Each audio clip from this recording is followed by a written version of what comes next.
আসসালামু আলাইকুম। আমি আজকে লাল শাক ঝোল করব।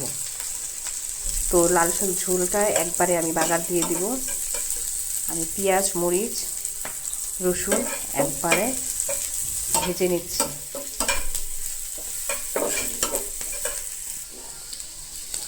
শুকনো মরিচ একটু দেবেন, ঘ্রাণ করবে, এর জন্য আমি একটু শুকনো মরিচ দিয়ে নিচ্ছি। আমার ভাজাটা হয়ে গেছে, এখন আমরা শাকটা দিয়ে দিই।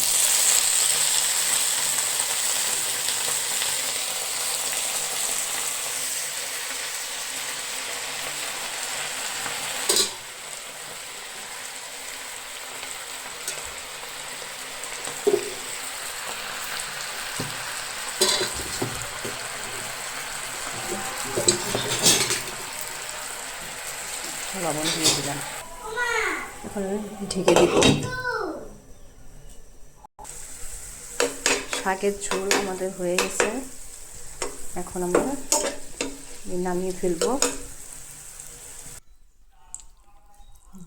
শাকটা আমরা নামিয়ে ফেললাম, হয়ে গেছে।